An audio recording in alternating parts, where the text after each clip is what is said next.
3 માર્ચે નાણામંત્રી અંદાજપત્ર રજૂ કરશે।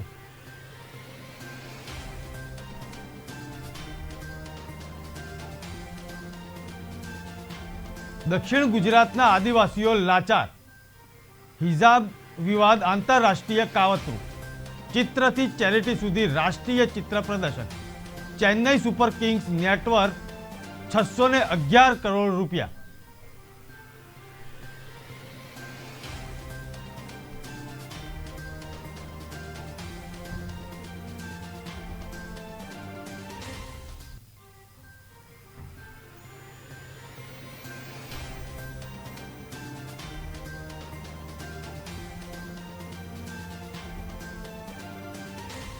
ગુજરાત વિધાનસભાનું બજેટ સત્ર માર્ચ મહિનામાં મળવાનું છે, ત્યારે વિપક્ષ કોંગ્રેસના ધારાસભ્યો માટે આગામી 13 ફેબ્રુઆરીએ તાલીમ શિબિર યોજશે। આ શિબિરમાં ગુજરાતની ભાજપ સરકારને કયા મુદ્દે ભીસમાં લેવી તેની ધારાસભ્યોને ટ્રેનિંગ આપશે। તે ઉપરાંત કયા ધારાસભ્ય કયા મુદ્દે ગૃહમાં બોલશે તે બાબત પણ નક્કી કરવામાં આવશે। ગૃહમાં ધારાસભ્યોની સંખ્યા પૂરતી રહે તે અંગે પણ ચર્ચા કરવામાં આવશે। રાજ્યના આદિવાસી ખેડૂતોને જમીનનો કબજો આપવા આર્થિક અને સામાજિક ધોરણ સુધારવા માટે વર્ષ 2006માં વન અધિકાર કાયદો લાગુ થયો હતો, છતાં પણ દક્ષિણ ગુજરાતના આદિવાસીઓની સ્થિતિમાં સુધાર આવ્યો નથી। એક રિસર્ચ સ્કોલર દિલીપ ચૌધરીના અભ્યાસના તારણ પ્રમાણે આ કાયદાને પગલે એક તરફ જ્યાં એમની સરેરાશ માસિક આવક 1488 રૂપિયાનો વધારો થયો તો તેની સામે સરેરાશ માસિક ખર્ચ પણ 1376 રૂપિયા જેવો થયો છે, એટલે તેમની સરેરાશ માસિક બચત માત્ર 112 રૂપિયા થઈ રહી છે।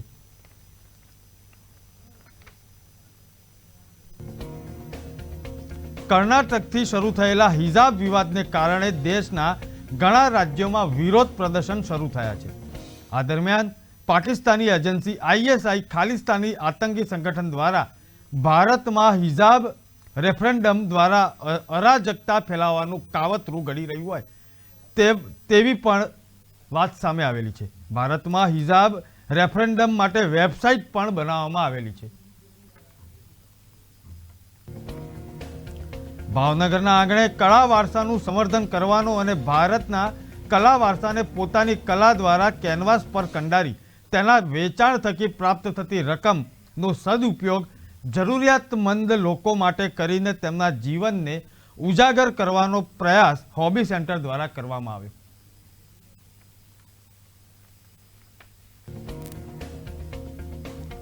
આજથી IPL મેગા ઓક્શન શરૂ થશે। છેલ્લે મેગા ઓક્શન 2018માં થયું હતું, એ સમયે ઓક્શનમાં 8 ટીમે ભાગ લીધો હતો। આ વખતે 10 ટીમ ભાગ લેશે અને 590 ખેલાડી ઓક્શનમાં સામેલ છે। બેંગલુરુમાં યોજાનારા ઓક્શનમાં કેટલાય ખેલાડીઓની કિંમત અને કિસ્મત ચમકશે।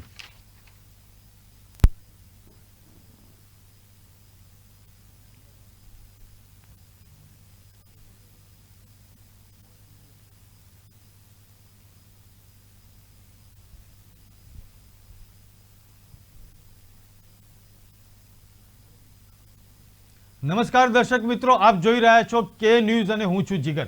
સમાચાર જોઈએ વિગતવાર। પાકિસ્તાનની સત્તાધારી પાર્ટી PTIના સાંસદ આમિર લિયાકત હુસૈનના ત્રીજા લગ્ન પાકિસ્તાનમાં ચર્ચાનો વિષય બન્યા છે।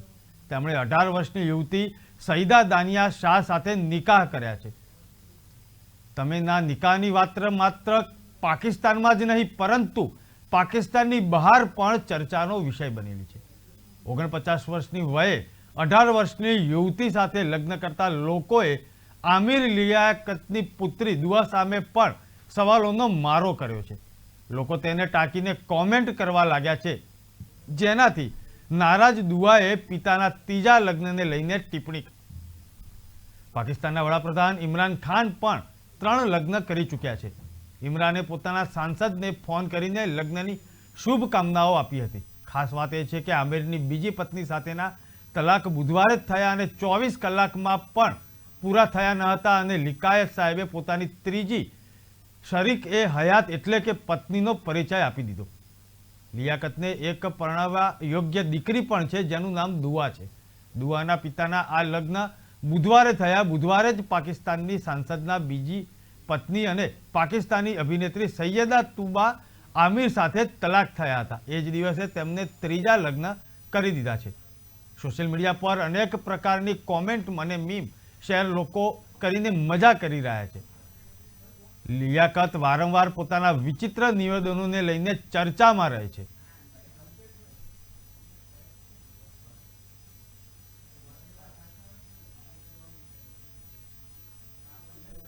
આજથી આઈપીએલ મેગા ઓક્શન શરૂ થશે. છેલ્લે મેગા ઓક્શન 2018માં થયું હતું. એ સમયે ઓક્શનમાં 8 ટીમોએ ભાગ લીધો હતો.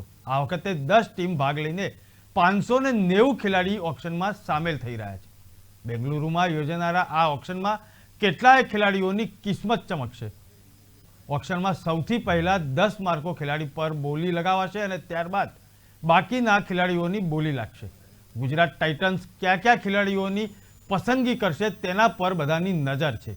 આઈપીએલમાં 33 ખેલાડીઓને 343.7 કરોડ રૂપિયામાં ટીમ પહેલેથી જ રિટેન કરી ચૂકી છે. હરાજીનું કુલ બજેટ 900 કરોડ રૂપિયા છે. એટલા માટે બપોરના 12 વાગ્યાથી શરૂ થનારા ઓક્શન માટે 10 ટીમ પાસે 556.3 કરોડ રૂપિયાનું પર્સ બાકી છે. હરાજીમાં કુલ 590 ખેલાડીઓ છે, તેમાંથી 217ની પસંદગી કરવામાં આવશે. આઈપીએલમાં દક્ષિણ આફ્રિકાનો ઇમરાન તાહિર સૌથી મોટી ઉંમરનો અને અફઘાનનો નૂર અહેમદ સૌથી યુવા ખેલાડી છે. અને આગળની વાત કરીએ તો તમામ 15 આઈપીએલ સિઝનમાં ભાગ લેનારા એકમાત્ર વિદેશી ખેલાડી છે. પંજાબની પાસે સૌથી વધુ 72 કરોડ છે, જેના મોટા નામ પસંદ કરી શકશે. સૌથી વધુ ગ્રોથ મુંબઈ અને હાલ સૌથી વધુ પણ વેલ્યુ તેની જ છે. આગામી આઈપીએલ લખનઉ અને ગુજરાતની ટીમ પહેલી વાર રમશે.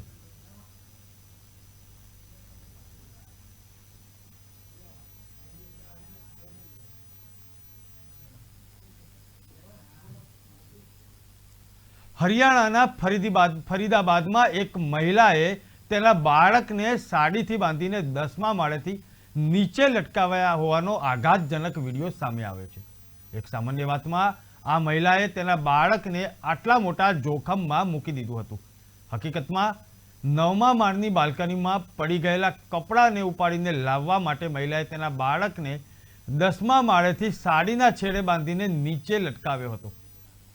આ ખોફનાક દ્રશ્યો જોઈને પાડોશીઓએ પણ આ મહિલાને આડે હાથે લીધી હતી અને સમગ્ર ઘટનાનો વિડીયો બનાવી લીધો હતો. સોશિયલ મીડિયા પર મહિલાના આ કરતૂતનો વિડીયો ખૂબ જ વાયરલ થયેલો છે. આ વિડીયો ગ્રેટર ફરીદાબાદના સેક્ટર 82ના ફ્લોરિડા સોસાયટીનો છે. આ વિડીયોમાં જોઈ શકાય છે કે મહિલા સોસાયટીના 10મા માળે પરિવાર સાથે રહે છે અને તેના કપડાં 9મા માળે બાલ્કનીમાં પડી ગયેલા અને ફ્લેટ બંધ હતો. આ સંજોગોમાં મહિલા કપડાને લાવવા માટે બાળકને સાડીથી બાંધીને 9મા માળે મોકલે છે.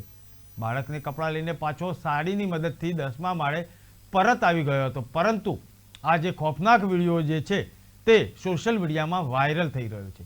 સોસાયટીના એક રહેવાસીએ જણાવ્યું છે કે તેના દીકરાને સાડીમાં બાંધીને લટકાવ્યો હતો. આ સંજોગોમાં વિડીયો જોઈને સોસાયટીએ આ મહિલાને નોટિસ પણ પાઠવી છે.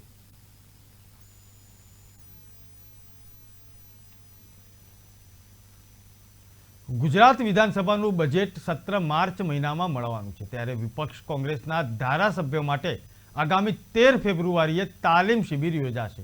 આ શિબિરમાં ગુજરાત ભાજપની સરકારને કયા મુદ્દે ભીસમાં લેવી અને તેની ધારાસભ્યોને ટ્રેનિંગ આપવામાં આવશે. તે ઉપરાંત કયા ધારાસભ્ય કયા મુદ્દે ગૃહમાં બોલશે તે બાબતે પણ નક્કી કરવામાં આવશે. ગૃહમાં ધારાસભ્યોની સંખ્યા પૂરતી રહે તે અંગે પણ ચર્ચા કરવામાં આવશે. 2 માર્ચથી શરૂ થનારા વિધાનસભાના સત્રમાં રાજ્યપાલના સંબોધન બાદ 3 દિવસ અને અંદાજપત્ર પર 4 દિવસ ચર્ચા યોજાશે.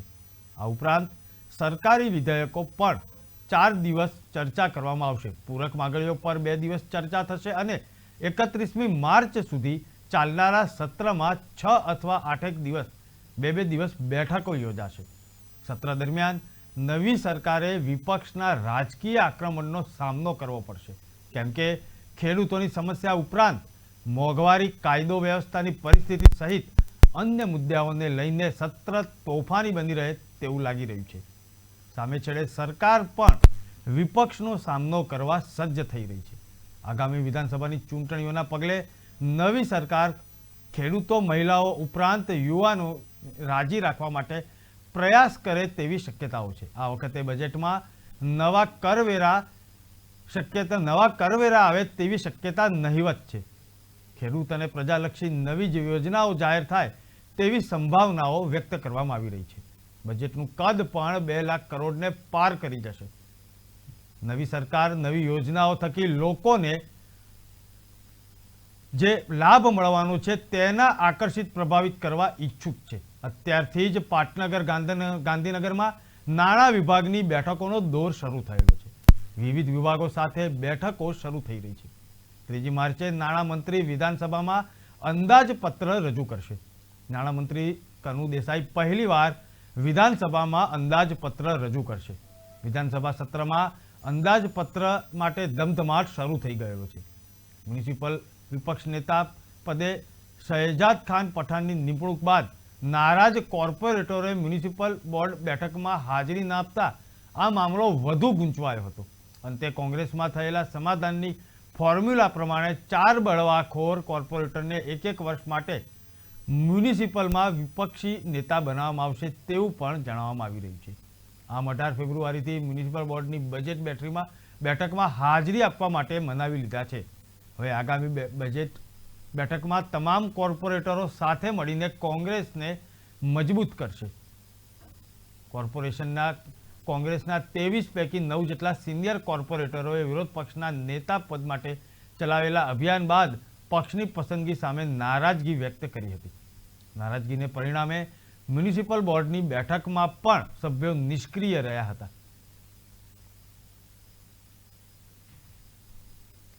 રાજ્યના આદિવાસી ખેડૂતોના જમીનનો મુદ્દો આપવા અને આર્થિક અને સામાજિક જીવન ધોરણ સુધારવા માટે ગુજરાતના આદિવાસીઓની સ્થિતિમાં સુધાર આવ્યો નથી તેવો એક રિપોર્ટ રજૂ થયેલો છે.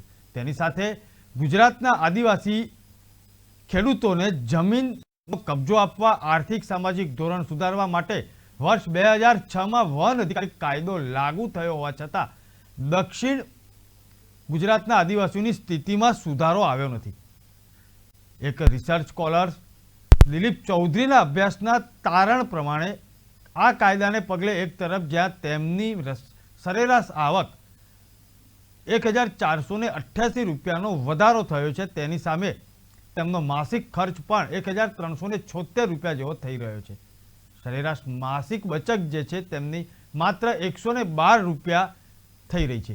એટલું જ નહીં, ખેડૂતોના દેવા વધ્યા છે અને તેની સામે 86% ખેડૂતો હજી પણ નિરક્ષર છે.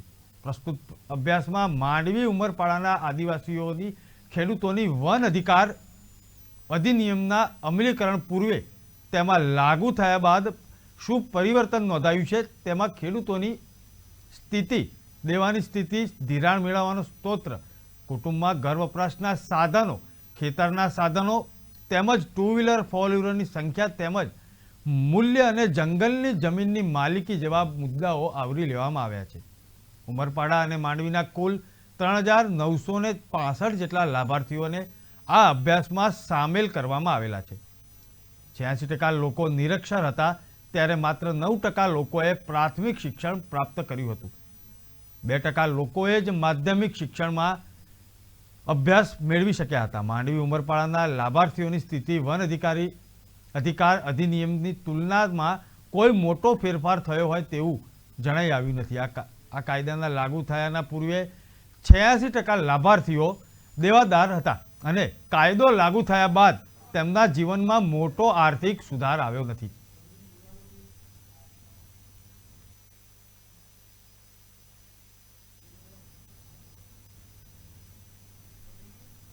દર્શક મિત્રો, સમય થયો છે કે વિરામનો. વિરામ બાદ ફરી મળીશું.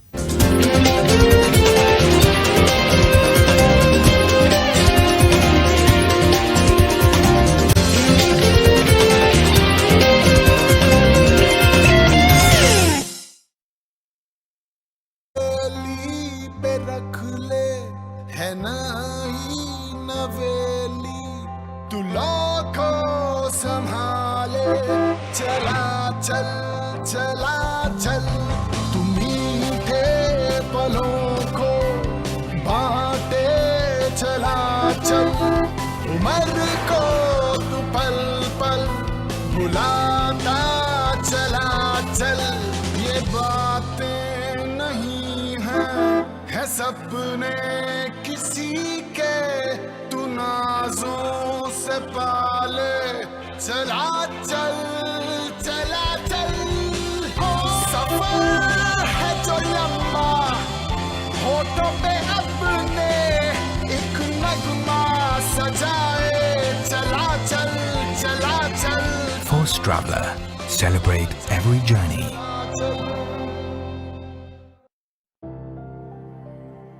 जिंदगी के कई मौसम अनुभव किया मैंने। हालात बदले, लोग बदले, अगर कुछ नहीं बदला तो बाबूजी की सिखाई हुई एक बात, वो कहते थे जब नींव मजबूत हो तो फिर चाहे वक्त के उतार चढ़ाव कैसे भी हो, हम उनका डट कर सामना करने में सक्षम होंगे। बिल्कुल इस पेड़ की तरह ऐसा ही एक अटूट रिश्ता जोड़ता है आपके साथ IDFC फर्स्ट बैंक। विश्वास, पारदर्शिता और सच्चाई का, क्योंकि इनको आपकी सफलता में अपनी जीत दिखती।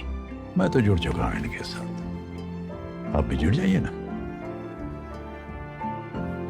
IDFC first bank, always you first.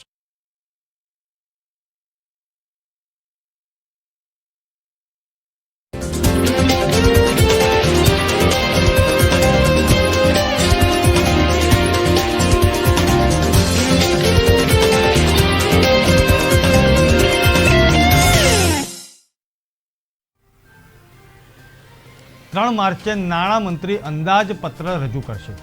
દક્ષિણ ગુજરાતના આદિવાસીઓ લાચાર, હિજાબ વિવાદ આંતરરાષ્ટ્રીય કાવતરું, ચિત્રથી ચેરિટી સુધી રાષ્ટ્રીય ચિત્ર પ્રદર્શન યોજાયું. ચેન્નઈ સુપર કિંગ્સની નેટવર્થ 611 કરોડ રૂપિયા.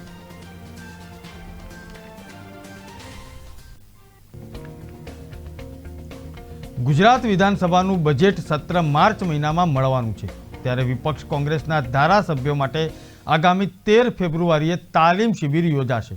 આ શિબિરમાં ગુજરાતની ભાજપ સરકારને કયા મુદ્દે ભીસમાં લેવી તેની ધારાસભ્યો દ્વારા ટ્રેનિંગ આપવામાં આવશે. તે ઉપરાંત કયા ધારાસભ્ય કયા મુદ્દે ગૃહમાં બોલશે તે બાબતો પણ નક્કી કરવામાં આવી છે. ગૃહમાં ધારાસભ્યોની સંખ્યા પૂરતી રહે તે અંગે પણ ચર્ચા કરવામાં આવશે.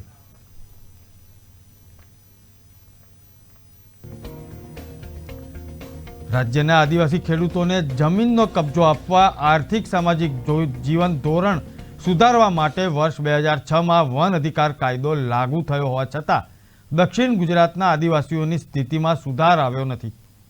એક રિસર્ચ સ્કોલર દિલીપ ચૌધરીના અભ્યાસના તારણ અનુસાર આ કાયદાને પગલે એક તરફ જ્યાં તેમની સરેરાશ માસિક આવકમાં 1488 રૂપિયાનો વધારો થયો છે, તો તેની સામે માસિક ખર્ચ પણ 1376 રૂપિયા જેટલો થયો છે. એટલે કે તેમની સરેરાશ માસિક બચત માત્ર 112 રૂપિયા જેટલી જ થઈ રહી છે.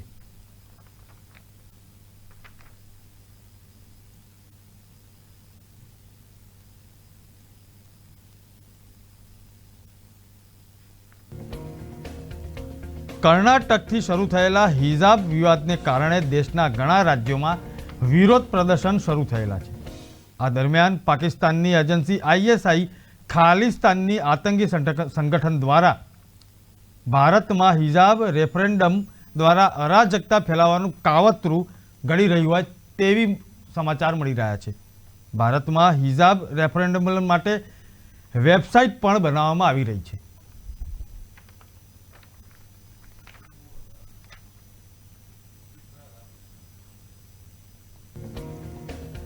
ભાવનગરના આંગણે કળા વારસાનું સંવર્ધન કરવાનો અને ભારતના કળા વારસાને પોતાની કળા દ્વારા કેનવાસ પર કંડારી તેના વિચાર થકી પ્રાપ્ત થતી રકમનો સદુપયોગ જરૂરિયાતમંદ લોકો માટે કરી શકાય અને તેમના જીવનને ઉજાગર કરવાનો પ્રયાસ કરી શકાય તે માટે હોબી સેન્ટર દ્વારા ચિત્ર પ્રદર્શન ચિત્રથી ચેરિટી સુધી યોજવામાં આવ્યું.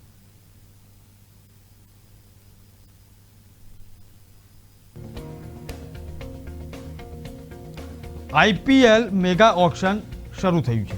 છેલ્લા મેગા ઓક્શન 2018માં શરૂ થયું હતું અને તે સમયે ઓક્શનમાં 6 ટીમે ભાગ લીધો હતો.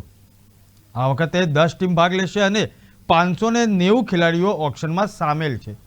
બેંગલુરુમાં યોજાનારા ઓક્શનમાં કેટલાય ખેલાડીઓની કિસ્મત ચમકશે.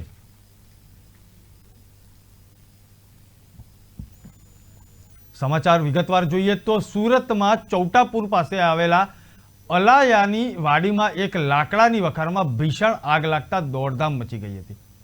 મોડી રાત્રે બનાવમાં આ એક જાગૃત મહિલાએ ફાયર વિભાગને જાણ કરતા 5 ફાયર સ્ટેશનની ગાડીઓ તાત્કાલિક ઘટના સ્થળે પહોંચી ગઈ હતી. ત્યારબાદ ચારે દિશામાંથી પાણીનો મારો ચલાવવામાં આવ્યો અને આગને 30 મિનિટમાં જ કંટ્રોલ કરવામાં સફળતા મળી હતી. લાકડાની વખારની આગે પ્લાયવુડની એક એજન્સીને પણ ઝપેટમાં લેતા લાખો રૂપિયાનું લાકડું અને આખો પતરાનો શેડ પણ બળીને ખાખ થઈ ગયો હતો. ફાયર વિભાગે જણાવ્યું હતું કે કોલ લગભગ 10 વાગ્યાની આસપાસનો હતો, પરંતુ લાકડાની વખારમાં આગ લાગવાની માહિતી તાત્કાલિક 5 ફાયર સ્ટેશને ઘટના સ્થળે મોકલી આપવામાં આવ્યા હતા. સમય સૂચકતાને લઈને ગણતરીની મિનિટોમાં આગ કાબૂમાં આવી ગઈ હતી.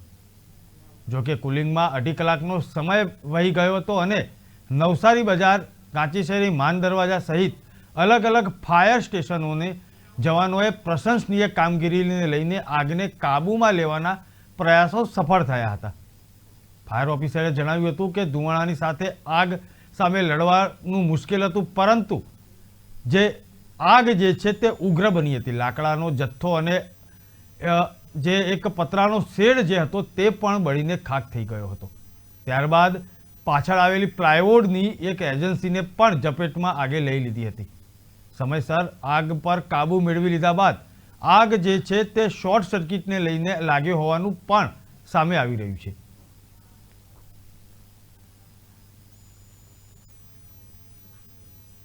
કર્ણાટકથી શરૂ થયેલા હિજાબ વિવાદને કારણે દેશના ઘણા રાજ્યોમાં વિરોધ પ્રદર્શન શરૂ થયેલો છે. આ દરમિયાન પાકિસ્તાનની એજન્સી ISI ખાલિસ્તાની આતંકી સંગઠન દ્વારા ભારતમાં હિજાબ રેફરેન્ડમ દ્વારા અરાજકતા ફેલાવવાનું કાવતરું ઘડી રહ્યું હોય તેવા સમાચાર સામે આવી રહ્યા છે. ભારતમાં હિજાબ માટે વેબસાઇટ પણ બનાવવામાં આવી છે.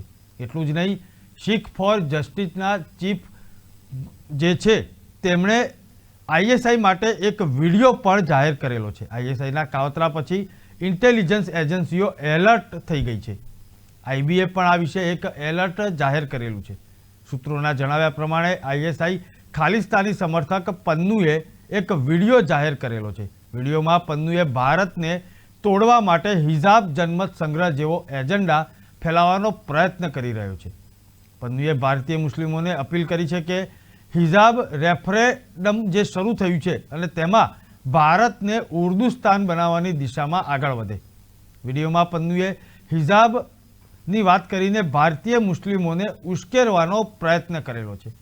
તે સાથે જ તેમણે કહ્યું છે કે હિજાબ પર પ્રતિબંધ લગાવવામાં જે આવી રહ્યો છે અને તે ભારતના મુસ્લિમો માટે એક શરમજનક બાબત છે તેવું પણ તે પોતાના વિડીયોમાં કહી રહ્યો છે. IBએ કહ્યું છે કે દિલ્હી, રાજસ્થાન, ઉત્તર પ્રદેશ, બિહાર અને પશ્ચિમ બંગાળ જેવા મુસ્લિમ બહુમતીવાળા રાજ્યોમાં હિજાબની વાતને તે આગળ વધારે. કર્ણાટકમાં ચાલતા હિજાબ વિવાદ વિશે હવે કર્ણાટકના શિક્ષણ મંત્રીએ પણ આંતરરાષ્ટ્રીય કાવતરું હોવાની શંકા જે છે તે વ્યક્ત કરેલી છે. કર્ણાટકના શિક્ષણ મંત્રી BC નાગેશે કહ્યું છે કે હવે તેમને એવું લાગી રહ્યું છે કે આ વિવાદને કોઈ બહારની વ્યક્તિ સપોર્ટ કરી રહ્યું છે. તેમણે મીડિયા સાથે વાત કરતા કહ્યું છે કે પાકિસ્તાન ત્યારે કેમ ના બોલ્યું જ્યારે બોમ્બે હાઈકોર્ટ અને કેરળની શિક્ષણ સંસ્થાઓએ હિજાબ પર પ્રતિબંધ લગાવ્યો હતો. ત્યારે કોઈ ઇન્ટેલિજન્સ એજન્સીએ આ વિશે નિવેદન નહોતું આપ્યું. કર્ણાટકના ઉડ્ડીપીથી શરૂ થયેલો હિજાબ ધીમે ધીમે આખા દેશમાં આ જે વિવાદ જે છે તે ફેલાઈ રહ્યો છે. ઉત્તર પ્રદેશના અલીગઢથી લઈને મહારાષ્ટ્રના માલેગાંવ સુધી મુસ્લિમ મહિલાઓએ હિજાબના સમર્થનમાં પ્રદર્શન કરેલું છે. બુરખો પહેરીને પ્રદર્શનમાં સામેલ થયેલી મહિલાઓ બેનર પોસ્ટર લઈને હિજાબને સપોર્ટ કરેલો છે. શુક્રવારે યુપીના અલીગઢમાં મુસ્લિમ મહિલાઓએ હિજાબના સમર્થનમાં વિરોધ પ્રદર્શન કર્યા હતા. આ દરમિયાન તેમણે કહ્યું હતું કે હિજાબ અમારો હક છે અને તે અમે નહીં કાઢીએ. જયપુરમાં પણ હિજાબ મામલે વિવાદ વધ્યો હતો અને મુસ્લિમ યુવતીઓએ હિજાબ સાથે કોલેજમાં પ્રવેશ કરવા પર પ્રતિબંધ લગાવવામાં આવેલો છે. પ્રદર્શનકારીઓનું કહેવું છે કે શિક્ષણ સંસ્થાઓને રાજકીય યુદ્ધનું મેદાન ના બનાવવું દેવું જોઈએ અને તેમણે કહ્યું છે કે સ્કૂલોમાં હિજાબ કે ભગવા શોલની મંજૂરી ના મળવી જોઈએ.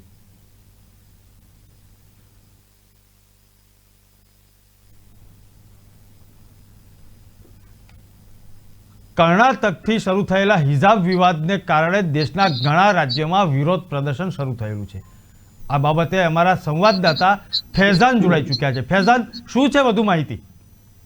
ચોક્કસથી જે પ્રકારે જીગરભાઈ યુડીપી કોલેજ જે કર્ણાટકની કોલેજ છે ત્યાંથી જે હિજાબનો વિવાદ છે તે કોઈક પણ પ્રકારે એટલી ચરમસીમાએ વધી ગયો છે કે અટકવાનું નામ જ નથી લઈ રહ્યો. તે માત્ર કર્ણાટક પૂરતું સીમિત નથી રહ્યું, પરંતુ રાજ્ય, દેશ અને હવે વિદેશના કેટલાક દેશો છે જે કે આમાં સમર્થન કરતા હોય તો ખુલ્લું સમર્થન આપતા હોય તેવું દેખાઈ રહ્યું છે. એટલે એક પ્રકારે દેશની શાંતિ દોહડવાનો પ્રયાસ ક્યાંક ને ક્યાંક કરવામાં આવતો હોય કે જે કર્ણાટકમાં હિજાબનો વિરોધ છે જે છે કેટલાક સમયથી છે કે યુવાનો દ્વારા ત્યાંના જે વિદ્યાર્થીનીઓ, મુસ્લિમ સમુદાયની વિદ્યાર્થીઓ દ્વારા જે કોલેજોમાં જે હિજાબ પહેરીને જતી હતી તે સમયગાળા દરમિયાન ત્યાંના જે વિદ્યાર્થીઓ છે તેમના દ્વારા ભગવો ખેસ પહેરીને વિરોધ નોંધાવ્યો હતો અને ભારે સૂત્રોચ્ચાર કર્યા હતા, જેને લઈને મામલો વધારે બીચક્યો હતો અને કર્ણાટકની કોલેજે જે વિદ્યાર્થીઓને પ્રવેશ નહોતું આપ્યું હતું, જે વિદ્યાર્થીનીઓને પ્રવેશ નહોતું આપ્યું હતું, જેના પગલે જે આ સમગ્ર જે વિદ્યાર્થીનીઓએ તેમને કર્ણાટક હાઈકોર્ટમાં એક રીટ પિટિશન દાખલ કરી હતી, જેના પગલે જે છે છેલ્લા 3 દિવસથી સતત સુનાવણી ચાલી રહી છે અને સોમવારે આ અંગે સુનાવણી કરવામાં આવશે. જે પગલે કેટલાક જે સંગઠનો છે બહારથી સમર્થન આપી રહ્યા તેવું લાગી રહ્યું છે કે જેમ કે ISI સહિત ખાલિસ્તાની સંગઠનો છે જે આ ઘટનાને, વાતાવરણને તૂલ આપી રહ્યા છે અને આ ભારતમાં પણ સમગ્ર રાજકારણ ગરમાવ્યું હોય તેવું લાગી રહ્યું છે, કેમ કે કેટલીક રાજકીય પાર્ટી પોતાના મતોનું ધ્રુવીકરણ માટે ક્યાંક ને ક્યાંક મહિલાઓને ગેરમાર્ગે દોરી રહ્યો હોય તેવું લાગી રહ્યું છે. અને હિજાબ મામલો છે જે હવે જે પ્રકારે તે આગ પ્રસરી રહી છે જે સમગ્ર દેશ માટે કેટલીક ખતરનાક સાબિત હોઈ શકે તે આપણે અનુમાન લગાવી શકીએ, જેને લઈને સુપ્રીમ કોર્ટે પણ આ ઘટના અંગે અત્યારે હસ્તક્ષેપ કરવાનો ઇનકાર કર્યો છે. જે હાઈકોર્ટે આ સમગ્ર ઘટના છે તેને લઈને સોમવારે સુનાવણી હાથ ધરવામાં આવશે ને જેને લઈને તમામ રાજ્ય દેશની જે છે સુરક્ષા એજન્સીઓ આ મામલાને વધારે જે પ્રકારે જે ઉગ્ર ના બનવા દેવામાં આવે તે માટે IB પણ સતર્ક બની છે અને જે ભારતીય જે શક્તિઓ છે જે દેશવ્યાપી રીતે જે આખું ફેલાવ કરવા માંગે છે તેમને અટકાવવા માટે તમામ પ્રકારે એક્ટિવ કરી દેવામાં આવ્યું છે અને એલર્ટ બની ગઈ છે. પરંતુ આ ઠેર અત્યારે વિરોધ છે જે અત્યારે આપણે જાણવા મળ્યું છે કે ગુજરાતમાં પણ હિજાબ વિવાદ છે જે સુરતમાં ઘૂસી ગયો હતો, ત્યારબાદ આજે અમદાવાદમાં પણ સામે આવ્યું છે.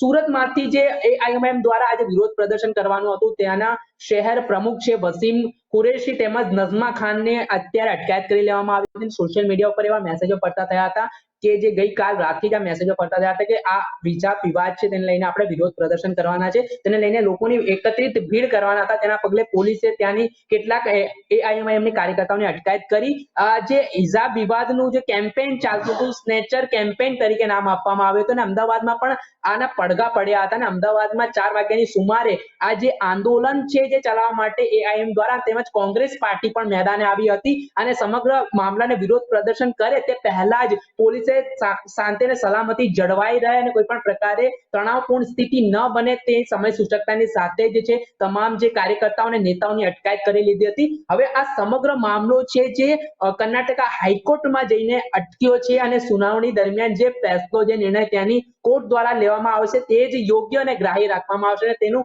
બધા શાંતિપૂર્ણ આવકારશે તેવું પણ મુસ્લિમ સમુદાય સહિત તમામ લોકો કહી રહ્યા છે કે આ સૌનું એક મૌલિક અધિકાર હોય છે. તમામ ધર્મનું એક સમુદાયનું એક પોશાક પહેરવું એ લોકોનું ભારતમાં લોકશાહી બિન સાંપ્રદાયિકતા છે, પોતાની રીતે પોશાક પહેરવાનું, ખાવાનું, પીવાનો અધિકાર છે. હોવા છતાંય પણ આ મામલો ક્યાંક ને ક્યાંક જે 5 રાજ્યોમાં ચૂંટણીનો માહોલ જામ્યો છે તેના પગલે હવે તેને રાજકીય તૂલ આપવામાં આવી રહી છે, જેને લઈને જે મામલો બીચકી રહ્યો છે અને જે એકતા અને અખંડિતતાનું તોડવાનો પ્રયાસ કરવામાં આવી રહ્યો છે ભારતનું, તેવું સ્પષ્ટ જણાઈ રહ્યું છે કે આ કેટલું મોટું કાવતરું હોઈ શકે. તેના માટે વિદેશી જે તાકાતો છે તે પણ જોર લગાવી રહી છે કે કેવી રીતે ભારતને તોડવામાં આવે ને આવી રીતે જે એક પ્રકારે એક ખાઈ પેદા કરવામાં આવે, હિન્દુ મુસ્લિમોમાં જે જૂથવાદ ઉભો કરવામાં આવે તે માટે પૂરેપૂરું ષડયંત્ર એક પ્રકારે તેની આડમાં જે છે હિજાબ વિવાદ ઉભો કરવામાં આવ્યો છે.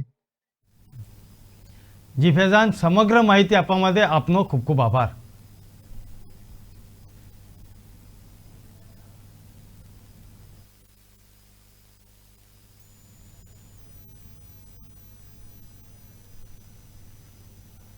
ભાવનગરના આંગણે કળા વારસાનું સંવર્ધન કરવાનો અને ભારતના કળા વારસાને પોતાની કળા દ્વારા કેનવાસ પર કંડારી તેના વેચાણ થકી પ્રાપ્ત થતી રકમનો સદુપયોગ જરૂરિયાતમંદ લોકો માટે કરીને તેમના જીવનને ઉજાગર કરવાનો પ્રયાસ હોબી સેન્ટર દ્વારા કરવામાં આવ્યો છે.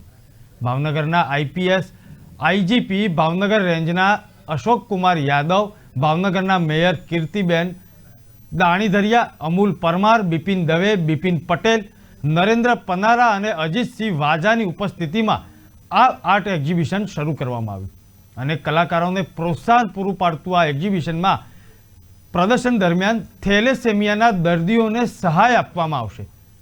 આ પ્રદર્શનમાં દરમિયાન જે વેચાણ પામેલા જે ચિત્રો જે છે તેમાંથી ઉપજતી રકમ જે છે તે થેલેસેમિયાના દર્દીઓની સહાય માટે વાપરવામાં આવશે. આ પ્રદર્શન થકી ઉપજેલ રકમ દ્વારા દર 3 મહિને અને 6 મહિને થતા રિપોર્ટ નિઃશુલ્ક કરાવી શકે તે માટે લેબ ચાર્જ પણ આપવામાં આવશે.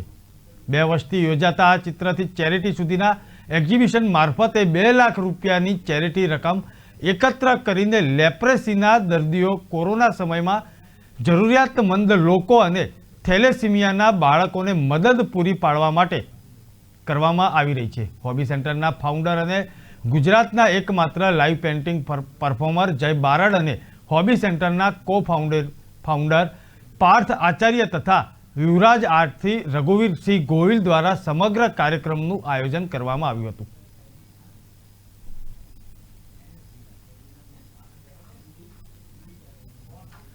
રાજકોટમાં હવે લગભગ દર વર્ષે ચોમાસામાં જળાશયો છલકાતા રહે છે. છતાં નવું વર્ષ ચાલુ થયું ત્યારે પાણીનું બીજું ચોમાસું પૂર્વેના આયોજન તો કરવું જ પડે છે. તેના ભાગરૂપે ગત મહિને મ્યુનિસિપલ કમિશનર અમિત અરોરાએ નર્મદા વિભાગમાં સૌની યોજનાનું પાણી માગ્યા બાદ તાજેતરમાં ગાંધીનગર ખાતે મુખ્યમંત્રીને રૂબરૂ મળીને ફરી માર્ચમાં સૌની યોજના હેઠળ પાણી ઠાલવવાનું શરૂ કરવાનો અનુરોધ કર્યો છે. કારણ કે શહેરને પાણી પૂરું પાડતા આજી અને ન્યારી ડેમમાં માર્ચ મહિનાના સુધીનું જ પાણી છે તેવું એક આવી રહ્યું છે. આજી અને ન્યારીમાં 1050 MCFT જળ જથ્થો આપવા મ્યુનિસિપલ કમિશનરે મુખ્યમંત્રીને રજૂઆત કરી છે. મુખ્યમંત્રી ભૂપેન્દ્ર પટેલની સાથેની મુલાકાતમાં કમિશનર દર વર્ષનું મુજબનું આ વર્ષનું પાણીનું આયોજન પણ રજૂ કરેલું છે. ચોમાસા બાદ તમામ ડેમો ભરાઈ ગયા હોવા છતાં જાન્યુઆરીમાં વાર્ષિક આયોજન તૈયાર કરીને રાજ્ય સરકારને સોંપવું પડે છે તેવો એક રિપોર્ટ જે છે તે તેમણે સોંપ્યો હતો. ત્યારબાદ મુખ્યમંત્રી સાથેની મુલાકાતમાં પણ દર વર્ષની જેમ રાજકોટને સૌની યોજના હેઠળ પાણીની અગ્રતાના ધોરણે ફાળવવામાં આવે તેવી રજૂઆત કરવામાં આવી હતી. આજી ડેમમાં હાલ કુલ ક્ષમતાના 30% આસપાસ જથ્થો છે. ત્યારબાદ ડેડ વોટર ચાલુ થાય છે અને જળચર રહેતા હોવાથી છેક તળિયા સુધી પાણી ઉપાડી શકાતું નથી. પણ ડેડ વોટર સુધી પાણી ખેંચવામાં આવે તો પણ ડહોળું પાણી પાઇપ મારફત ફિલ્ટર પ્લાન્ટમાં પહોંચે તો ત્યાં પણ ફિલ્ટરેશનની પ્રક્રિયા પર વધુ દબાણ આવે છે અને પરિણામે લોકોના ઘર સુધી ડહોળું પાણી પહોંચે તો નવાઈ નહીં. ભૂતકાળમાં જ્યારે સૌની યોજનાનું પાણી મળતું ન હતું ત્યારે ઉનાળામાં અવારનવાર ડહોળા પાણીની ફરિયાદો લગભગ રાજકોટના દરેક વિસ્તારમાંથી આવતી હતી. આ ઉનાળે ફરી એવી સ્થિતિ ન સર્જાય તે માટે મનપાએ સરકાર સુધી પ્રયત્નો કરવા પડશે. શહેરને પાણી પૂરું પાડવા માટે દરરોજ અલગ અલગ જળ સ્ત્રોતમાંથી પાણી ઉપાડવામાં આવે છે. જેમાં આજી એકમાંથી 128 MLD, ન્યારી એકમાંથી 70 MLD અને ભાદર એકમાંથી 40 MLD જળાશયમાંથી કુલ 225 MLDનો ઉપાડ કરવામાં આવે છે. આ ઉપરાંત નર્મદા લાઇનનો ન્યારા પ્લાન્ટમાંથી 70, બેડી પ્લાન્ટમાંથી 55 MLD પાણી લેવામાં આવે છે. રાજકોટની કુલ દૈનિક જરૂરિયાત 350 MLDની છે. મનપાના પ્લાનિંગ મુજબ આજી એકની જળ સંગ્રહ ક્ષમતા 930 MCFT છે અને દૈનિક 130 MLDનો ઉપાડ ડેમમાંથી કરવામાં આવી રહ્યો છે. તે સાથે ભાદર ડેમમાંથી રોજ 40 MLD પાણી લેવામાં આવે છે. કુલ 240 MLD પાણીની સપ્લાય આ ડેમોમાંથી કરવામાં આવે છે. આ સિવાય પાઇપલાઇન મારફત નર્મદાના નીર આવે છે અને તે સાથે રાજકોટ જિલ્લાને પીવા અને સિંચાઈનું પાણી આપવામાં આવે છે.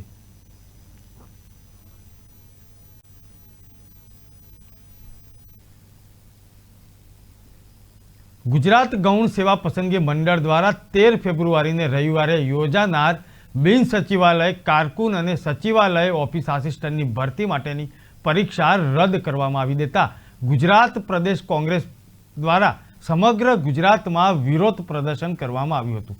જેના ભાગરૂપે વલસાડ કોંગ્રેસ કાર્યાલય ખાતે પણ વિરોધ પ્રદર્શન કરવામાં આવ્યું હતું. ગુજરાત ગૌણ સેવા પસંદગી મંડળ દ્વારા 13 ફેબ્રુઆરીએ રવિવારે યોજાનાર બિન સચિવાલય કારકુન અને સચિવાલય ઓફિસ આસિસ્ટન્ટની ભરતી માટેની પરીક્ષા રદ કરી દેવામાં આવી છે. બિન સચિવાલય કારકુન અને સચિવાલય ઓફિસ આસિસ્ટન્ટની પરીક્ષા રદ થયા બાદ યુવાનો ફરીથી એ પરીક્ષાની તૈયારીમાં લાગ્યા હતા, પરંતુ સરકાર અને ગૌ સેવા પસંદગી મંડળના અણધણ વહીવટને કારણે ફરીથી પરીક્ષા રદ કરી દેવામાં આવી છે. જેથી પરીક્ષાની તૈયારી કરતા લાખો યુવાનો ફરી એકવાર નિરાશ થયા છે. પરીક્ષાની તૈયારી કરતા લાખો યુવાનો ફરી એકવાર નિરાશ અને હતાશ થયા છે. ગુજરાત યુવક કોંગ્રેસના કાર્યકર્તાઓ ગુજરાતના યુવાનોને થયેલા આ અન્યાયના વિરોધમાં અને યુવાનોના આક્રોશને વાચા આપવા માટે સમગ્ર ગુજરાતમાં વિરોધ પ્રદર્શનનો કાર્યક્રમ કરી રહ્યા છે, જેમાં વલસાડ પ્રમુખ જિલ્લા યુથ કોંગ્રેસ કુંજાલી ડી પટેલ પણ હાજર રહ્યા હતા. આજરોજ વલસાડ જિલ્લા યુથ કોંગ્રેસ દ્વારા વિરોધ પ્રદર્શન કરવામાં આવ્યું છે. આપ જાણો જ છો તેમ 2018-19માં ગૌણ સેવાની પરીક્ષાનું આયોજન કરવામાં આવ્યું હતું, પરંતુ એ સમય દરમિયાન શૈક્ષણિક લાયકાતની વિસંગતતાના કારણે ત્યારે એક્ઝામ મોકૂફ રાખવામાં આવી હતી. ત્યારબાદ 2019માં ફરી આ એક્ઝામનું આયોજન કરવામાં આવ્યું હતું, પરંતુ આ બેદરકાર સરકાર અને તંત્ર દ્વારા ફરી એક્ઝામ રદ કરવામાં આવી હતી અને 3 વર્ષ બાદ ફરી તારીખ 23 મે 2022ના રોજ ફરી આયોજન કરવામાં આવ્યું હતું, પરંતુ કોઈ કારણ અનુસાર ફરી આ એક્ઝામ રદ કરવામાં આવી છે. આજરોજ અમારી વલસાડ જિલ્લા યુથ કોંગ્રેસની માંગણી છે કે ફરી શું આયોજન કરી જલ્દીથી જલ્દી આ પરીક્ષા લેવામાં આવે અને સરકાર જે વિદ્યાર્થીઓ સાથે રમત રમી રહી છે એ રમત બંધ કરે. દર્શક મિત્રો, સમય થયો છે કે વિરામનો. વિરામ બાદ ફરી મળીશું.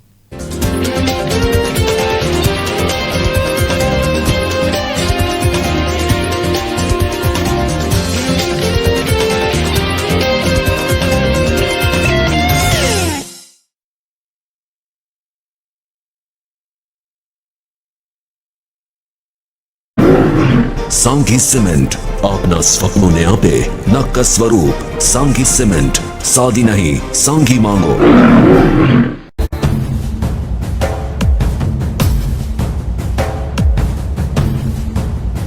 भारत माता की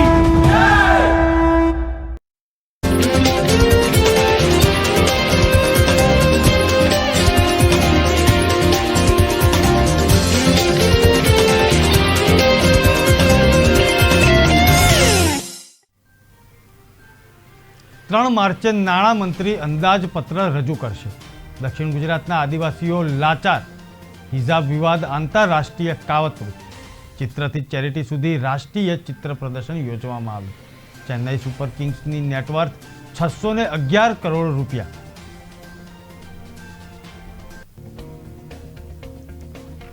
ગુજરાત વિધાનસભાનું બજેટ સત્ર માર્ચ મહિનામાં મળવાનું છે. વિપક્ષના કોંગ્રેસના ધારાસભ્યો માટે આગામી 13 ફેબ્રુઆરીએ તાલીમ શિબિર યોજશે. આ શિબિરમાં ભાજપ સરકારને કયા મુદ્દે ભીંસમાં લેવી તેની ટ્રેનિંગ ધારાસભ્યોને આપવામાં આવશે. તે ઉપરાંત કયા ધારાસભ્ય કયા મુદ્દે ગૃહમાં બોલશે તે પણ નક્કી કરવામાં આવ્યું છે. ગૃહમાં ધારાસભ્યોની સંખ્યા પૂરતી રહે તે અંગે પણ ચર્ચા કરવામાં આવશે.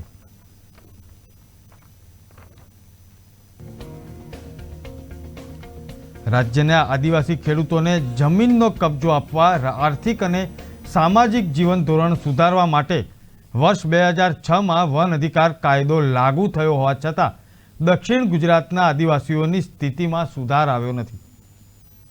એક રિસર્ચ સ્કોલર દિલીપ ચૌધરીના અભ્યાસના તારણ અનુસાર આ કાયદાને પગલે એક તરફ જ્યાં તેમની સરેરાશ માસિક આવકમાં વધારો થયો છે, ત્યારે તેમના માસિક ખર્ચમાં પણ ઘટાડો થયો છે.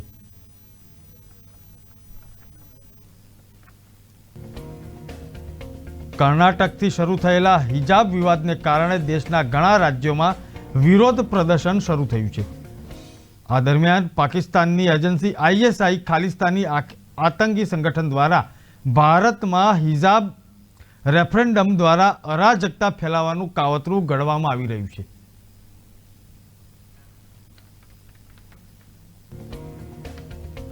ભાવનગરના આંગણે કળા વારસાનું સંવર્ધન કરવાનો અને ભારતના કળા વારસાને પોતાની કળા દ્વારા કેનવાસ પર કંડારીને તેના વેચાણ થકી પ્રાપ્ત થતી રકમનો સદુપયોગ જરૂરિયાતમંદ લોકોને માટે કરવી અને તેમના જીવનને ઉજાગર કરવાનો પ્રયાસ હોબી સેન્ટર દ્વારા કરવામાં આવ્યો છે.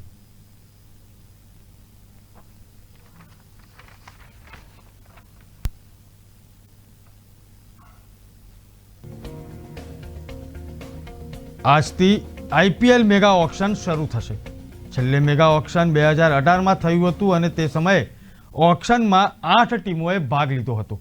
આ વખતે 10 ટીમ ભાગ લેશે અને 590 ખેલાડીઓ આ ઓક્શનમાં સામેલ છે. બેંગલુરુમાં યોજાનારા આ ઓક્શનમાં કેટલાય ખેલાડીઓની કિસ્મત ચમકશે.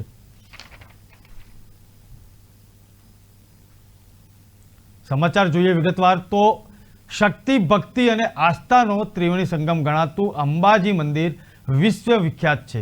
અંબાજી મંદિરમાં માતાજીના દર્શન કરવા માટે દરરોજ હજારોની સંખ્યામાં માઈ ભક્તો અંબાજી આવતા હોય છે. હાલમાં ચાલતી કોરોનાની મહામારીને કારણે સરકારની ગાઈડલાઈન મુજબ અંબાજી મંદિરમાં દર્શન થઈ રહ્યા છે. કોરોના મહામારીને કારણે અંબાજી મંદિર પણ બંધ હતું, જ્યારે 1 ફેબ્રુઆરીથી માતાજીના મંદિરના દ્વાર ખોલવામાં આવેલા છે. હાલમાં કોરોનાના કેસ ઘટતા રજીસ્ટ્રેશન કરવું પડતું હતું, પરંતુ હાલમાં રજીસ્ટ્રેશન વિના પણ માતાજીના દર્શન કરી શકાય છે. સરકારની ગાઈડલાઈન મુજબ માસ્ક અને સોશિયલ ડિસ્ટન્સ અને વેક્સિનેશનના બંને ડોઝ લીધેલા હોય તેમના માટે પ્રવેશ આપવામાં આવી રહ્યો છે. અંબાજી મંદિરમાં દર્શન કરવા માટે રજીસ્ટ્રેશન પહેલાં કરવામાં આવતું હતું, પરંતુ અત્યારે હાલ તે ફરજિયાત નથી, પણ માસ્ક અને સોશિયલ ડિસ્ટન્સ સાથે વેક્સિનના બંને ડોઝ લીધેલા હોય તેવા માઈ ભક્તોને મંદિરની અંદર પ્રવેશ આપવામાં આવી રહ્યો છે.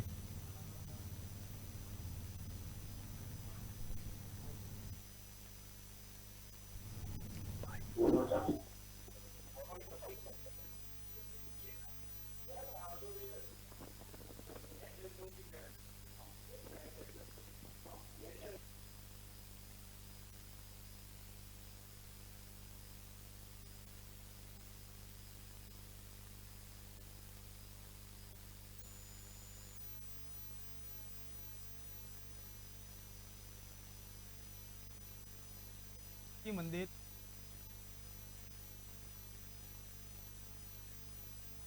પટેલ અમે કરજણથી આવીએ છીએ અને અમે યાત્રાધામ કરતાં કરતાં આજે અંબાજી પહોંચ્યા છે. અંબાજી અમે આવ્યા તો અહીંયા સોશિયલ ડિસ્ટન્સિંગ, કોરોનાનો જે કાળ ચાલી રહ્યો છે એમાં સોશિયલ ડિસ્ટન્સિંગ, માસ્ક અને સેનિટાઈઝર ફરજિયાત છે અને વ્યવસ્થા સારી છે. અને અહીંયા 2 ડોઝ જે લીધા છે તે લોકોને જ દર્શન કરવા દે છે.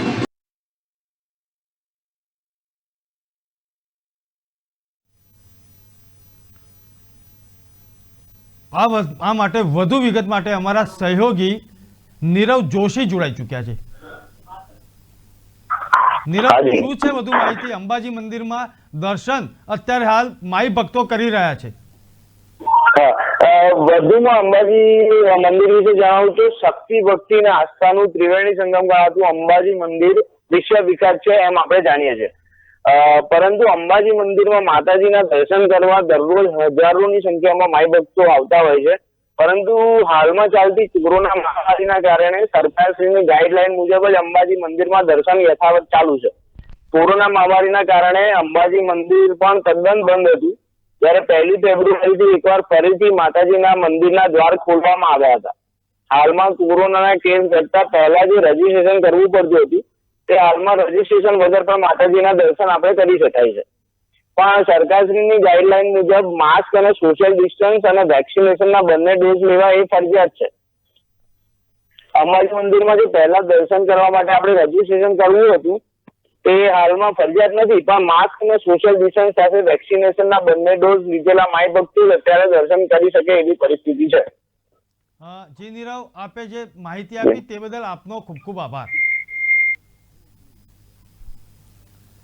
પાટણ નગરપાલિકા દ્વારા નવીન બાંધકામ થયેલા કોમ્પ્લેક્સે બાંધકામની રજા ચિઠ્ઠી મુજબ બાંધકામ ના કરતા માર્જિનની જગ્યા ન છોડાતા નિયમ વિરુદ્ધનું બાંધકામ તોડવાની કાર્યવાહી શરૂ કરવામાં આવી છે. સ્થાનિક આજુબાજુના રહીશો દ્વારા આ બાંધકામ તોડતા દરમિયાન તેઓના મકાનો પણ હલી રહ્યા છે. તિરાડો પડી રહી છે. કોમ્પ્લેક્સ બનાવનાર આ દબાણો તોડી નાખશે અને તે પ્રમાણે જવાબદાર બાંધકામ અધિકારીઓએ વાત ના માની અને કહ્યું કે ચીફ ઓફિસર પાંચાભાઈ માળીનો આદેશ છે અને જ્યાં સુધી અમને સૂચના આપે નહીં ત્યાં સુધી બંધ રાખી શકાય નહીં, પરંતુ અમે દબાણ દૂર કરવામાં ધ્યાન રાખીશું તેમ તેમણે જણાવ્યું છે. પાટણ નગરપાલિકા બાંધકામ વિભાગ દ્વારા પોલીસ બંદોબસ્ત સાથે શક્તિનગર સોસાયટીના આનંદ સરોવર રોડ જલારામ મંદિર ચોક પર પાટણ ખાતે બાંધકામ રજા ચિઠ્ઠી વિરુદ્ધનું જે હતું તેને તોડવા માટેની કાર્યવાહી શરૂ કરવામાં આવી હતી. ત્યારબાદ વિસ્તારમાં આવેલા અન્ય કોમ્પ્લેક્સો પણ જે દુકાનો હતી તેમાં આ એક પ્રકારનું જે બાંધકામ જે છે તે ગેરકાયદેસર છે અને તેને તોડવામાં આવી રહ્યું છે. ત્યારે આજુબાજુના જે બાંધકામો જે છે તેના પર પણ અસર થઈ રહી છે. પાટણ નગરપાલિકા બાંધકામ વિભાગ દ્વારા પોલીસ બંદોબસ્ત સાથે શક્તિનગર સોસાયટી આનંદ સરોવર રોડ જલારામ મંદિર ચોક પાટણ ખાતે બાંધકામ રજા ચિઠ્ઠી વિરુદ્ધનું બાંધકામ તોડવા માટેની કાર્યવાહી શરૂ કરવામાં આવેલી છે. સાથે જ આ વિસ્તારમાં આવેલા અન્ય કોમ્પ્લેક્સની 8 દુકાનોને પણ રજા ચિઠ્ઠી નિયમ વિરુદ્ધ બાંધકામ કરવામાં આવતા નોટિસ આપીને સીલ મારવામાં આવેલા છે.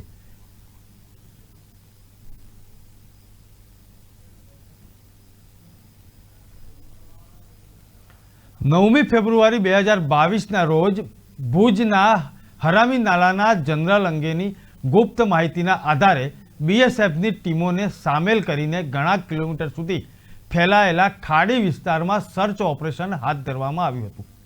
ભારતીય આર્મી ટુકડીઓ અને ભારતીય વાયુસેનાની ટીમોએ આ સર્ચ ઓપરેશન શરૂ કર્યું હતું.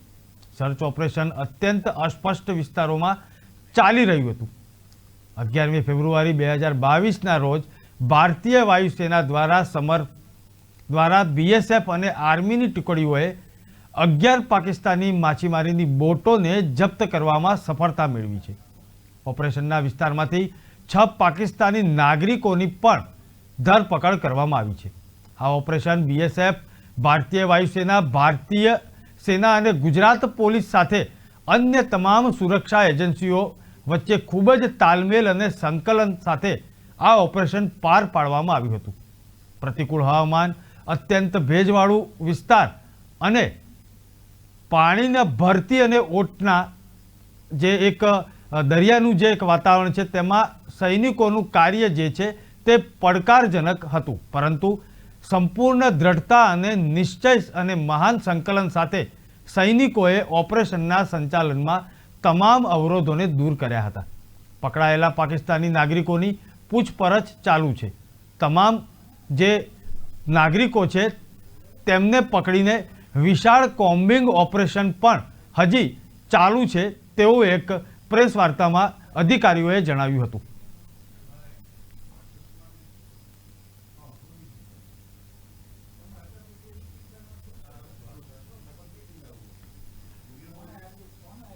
શહીદ કેપ્ટન નિલેશ સોલંકીના શહીદ સ્મારક ખાતે તેમના શહાદત દિવસ 35 વર્ષ પહેલા 12 ફેબ્રુઆરી 1987 ભારતીય લશ્કરના ઇતિહાસમાં ખૂબ જ મહત્વનો દિવસ હતો.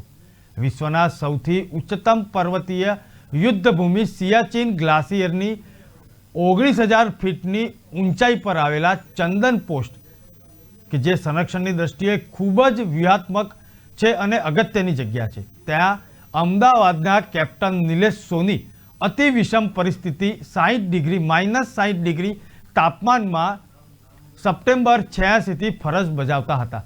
11 ફેબ્રુઆરી 1987 દિવસની રાત્રિએ કેપ્ટન નિલેશ સોની તેમનું રાત્રિ ભોજન સમાપ્ત કરીને રાત્રિ ફરજ બજાવતા હતા. સૈનિકોને જરૂરી સૂચના આપીને સૂવા ગયા ત્યારે તેમને ખબર ન હતી કે તેમના જીવનની આ આખરી રાત્રિ છે. વહેલી સવારે 12 ફેબ્રુઆરીએ એ રાત્રિ ફરજ બજાવતા સૈનિકોએ દૂર દુશ્મનોની હિલચાલ જોઈ અને તુરંત જ કેપ્ટન નિલેશ સોનીને આખી પરિસ્થિતિની જાણ કરી. કેપ્ટન નિલેશ સોની તુરંત જ સમજી ગયા કે પાકિસ્તાની સેના દ્વારા ચંદન પોસ્ટ ઉપર કબજો લેવા માટે દુશ્મનો પર હુમલો કરવાની તૈયારીમાં છે. કેપ્ટન સોની તેમના તમામ જવાનોને દુશ્મનોનો સામનો કરવા માટે તૈયાર રહેવા માટે સાબદા કર્યા હતા અને બંને બાજુથી તોપના ગોળા છૂટવા લાગ્યા હતા. બહાદુરીપૂર્વક લડી રહેલા સોનીએ દુશ્મનોનો પીછો કરવાની ફરજ પડી હતી, પરંતુ દુશ્મનો દ્વારા છોડવામાં આવેલા તોપના ગોળા કેપ્ટન સોની જ્યાંથી લડી રહ્યા હતા તેની પાછળ આવેલા અતિ વિશાળ બરફના પહાડ પર પડતા જ ટનબંધ બરફ કેપ્ટન સોની ઉપર પડતા તેમને દેશ પ્રજાના રક્ષણ માટે 25 વર્ષની ઉંમરે વીરગતિને પ્રાપ્ત થયા. આજે 12 ફેબ્રુઆરી શહીદ કેપ્ટન નિલેશ સોનીનો 35મો બલિદાન દિવસ છે. સવારે 11 કલાકે તેમના અમદાવાદના અંજલી 4 રસ્તા પાસે આવેલા શહીદ સ્મારક ખાતે તેમની વીરતાને બિરદાવીને પુષ્પાંજલિ અર્પણ કરવામાં આવી હતી. એક ભારતીય નાગરિક તરીકે શહીદ કેપ્ટન નિલેશ સોનીને પુષ્પાંજલિ અર્પણ કરવા માટે અમદાવાદના નાગરિકો ત્યાં આગળ ઉપસ્થિત રહ્યા હતા. આ પ્રસંગે શહીદ કેપ્ટન નિલેશ સોનીને કે ન્યૂઝ પણ સલામ કરે છે.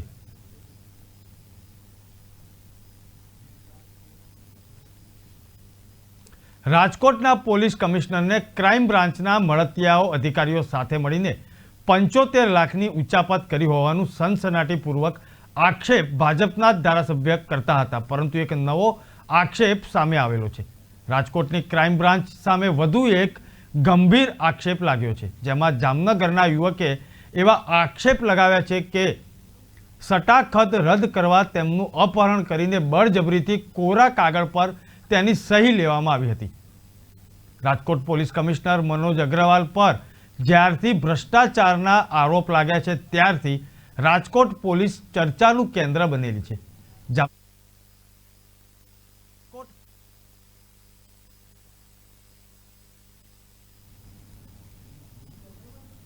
ક્રાઇમ બ્રાન્ચ દ્વારા તેમનું અપહરણ કરવામાં આવ્યું હતું અને કાળા કલરની જે એક નંબર વગરની જે છે ક્રાઇમ બ્રાન્ચ પર તેમને લાવવામાં આવ્યો હતો.